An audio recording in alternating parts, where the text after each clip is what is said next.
बिस्मिल्लाहिर्रहमानिर्रहीम। अस्सलाम वालेकुम। बहुत से भाई दोस्त ये मैसेज भेजते हैं कि हम लोगों ने किसी दोस्त को, किसी जानने वाले को या किसी एजेंट को जो है वो हम लोगों ने 6 लाख 6.5 लाख रुपए दे दिए हैं। 2 महीने हो गए हैं लेकिन अभी तक हमारा वीज़ा नहीं आया। वीज़ा ना आने की क्या वजह हो सकती है?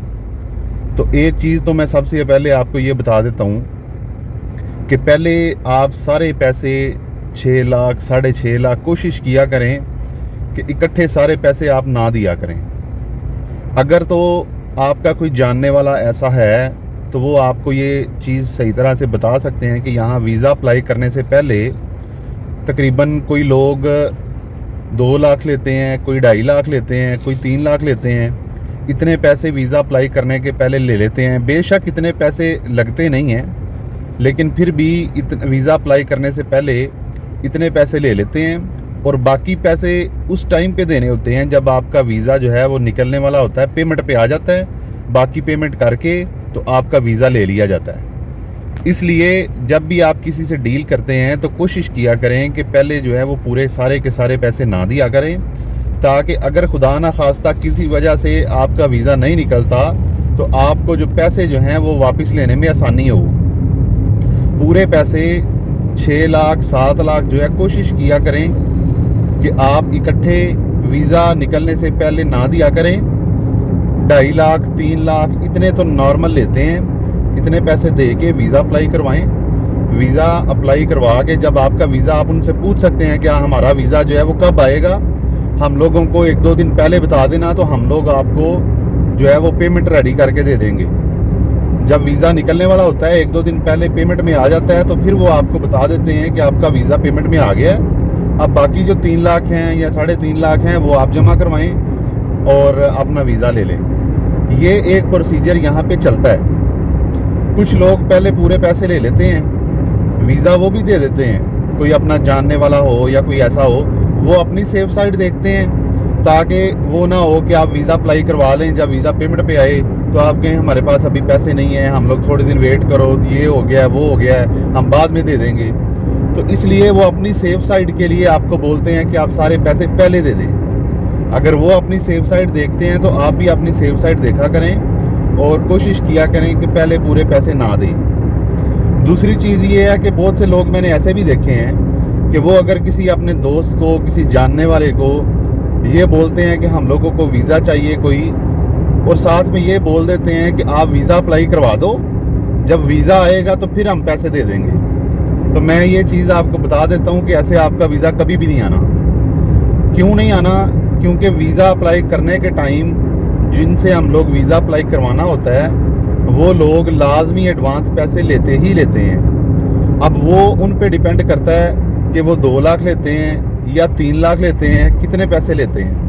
तो जब आप ये कहते हैं कि अपने पास से वीज़ा अप्लाई करवा दें, जब वीज़ा आएगा तो फिर आपको पैसे दे देंगे, तो ऐसा कोई बंदा भी जो है ना वो मेरे ख्याल से नहीं करेगा।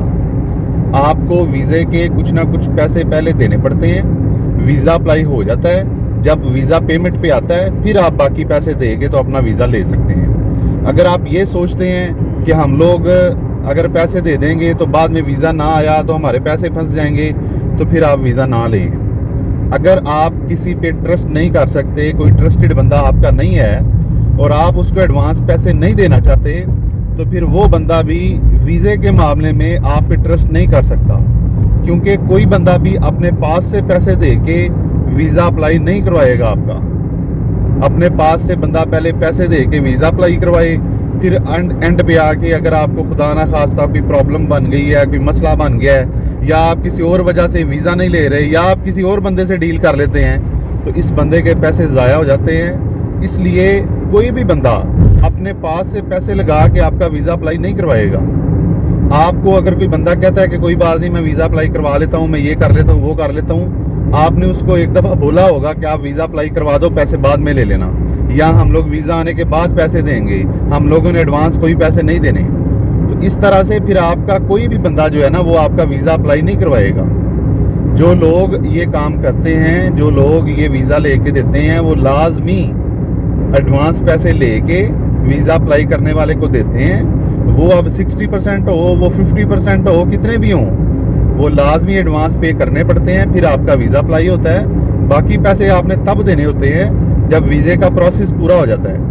मतलब 21 दिन लगते हैं, 25 दिन लगते हैं, 28 दिन लगते हैं, 1 महीने के अंदर अंदर अगर आपका वीज़ा आ जाता है। जब आपका वीज़ा आता है, पेमेंट पे आ जाता है, उस टाइम पे आपने पैसे देने होते हैं और आपका वीज़ा 1 दिन में 2 दिन में क्लियर होके फिर आपको मिलना होता है। ठीक है, इसलिए मैंने अभी आपको दोनों चीज़ें बताई हैं, दोनों रुख बताए हैं।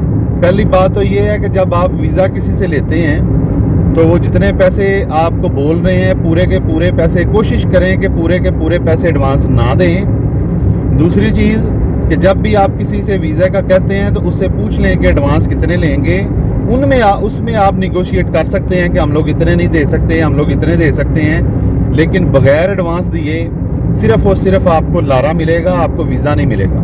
क्योंकि मैंने कभी भी कोई ऐसा बंदा अभी तक नहीं देखा कि जो अपने पास से पैसे लगा के आप लोगों को वीज़ा दे और ये बोले कि जब आपका वीज़ा मिल जाएगा तो फिर आप पैसे दे देना। ऐसा मैंने तो आज तक कोई भी नहीं देखा। इसलिए कोऑपरेट करें अपने साथ भी और दूसरों के साथ भी जो आपकी हेल्प कर रहा है। अगर आप किसी पे ट्रस्ट नहीं कर सकते तो फिर पैसों के मामले में कोई दूसरा बंदा भी आप पे ट्रस्ट नहीं कर सकता। उम्मीद है आपको वीडियो की समझ लग गई होगी। वीडियो को लाइक करें, दूसरों के साथ शेयर करें। बहरीन के बारे में ऐसे ही रियल बातें सुनने के लिए, जानने के लिए चैनल को ज़रूर सब्सक्राइब करें। कोई चीज़ पूछनी हो या बतानी हो आप कमेंट सेक्शन में पूछ सकते हैं, बता सकते हैं। अपना ख्याल रखें, अपने इस चैनल का ख्याल रखें। अल्लाह हाफिज़।